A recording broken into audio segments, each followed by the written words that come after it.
Balmain Shoe has become the center of attention as the location for the construction of the newest warships.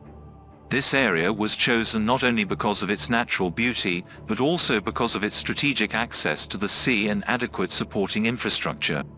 Warship construction in Balmain not only provides benefits from a defense point of view, but also creates economic opportunities for local and national communities.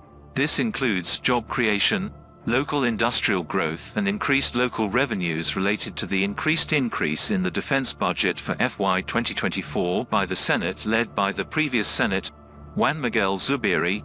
There is also an increase in the Philippine Coast Guard budget of 2.8 billion Philippine pesos to be allocated to PCG beyond the approved budget they will receive for FY 2024. In the amount of 2.5 billion Philippine pesos will be used for the initial payment of 3 new offshore patrol vessels to be purchased from Australian shipbuilder Ostel and will be built at their facility in Balmain Shoe. The first ship will be delivered within 18 months following the issuance of the notice to resume procurement as usual by the Philippine government. Max Defense Philippines believes that Ostel is ready to start the project immediately after it was awarded to them due to the availability of ready-made designs that they can use. We believe Ostel will reuse the original 83M offshore patrol vessel proposal submitted to the Philippine Navy several years ago, which was later rejected due to price increases.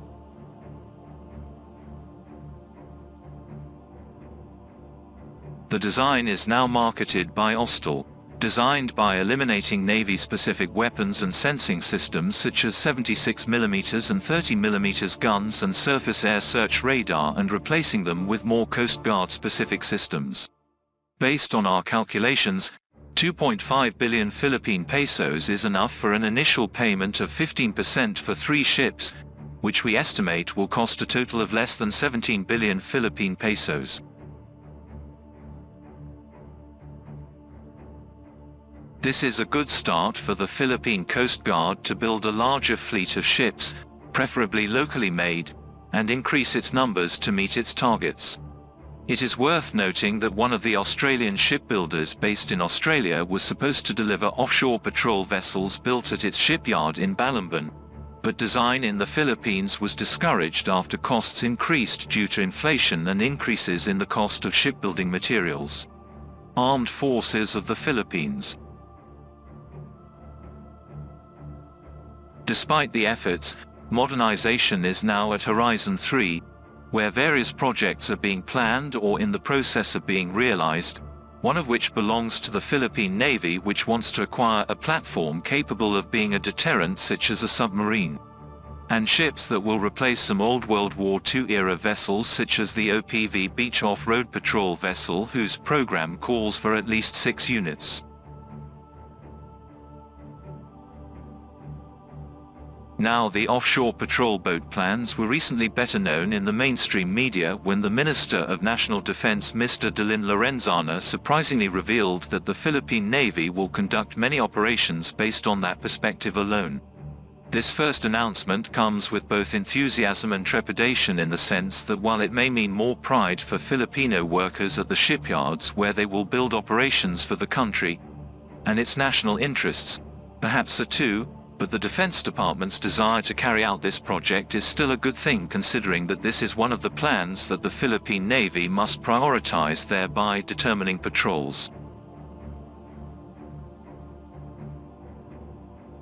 The future capability of the Indonesian Navy's fleet, as is being discussed, this ship will be made of steel and will be produced domestically through its shipyard in Allen.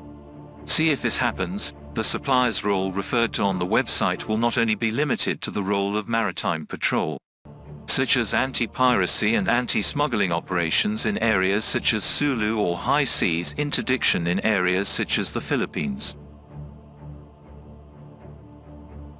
ROSAs in the northwest Philippines are also useful for search and rescue and humanitarian assistance. Disaster response. In the event of a disaster on this project, Ostel submits its design, which is derived from the Royal Australian Navy and Australian Border Force Cape-class patrol vessels equipped with Fleet-class patrol vessels on patrol duty.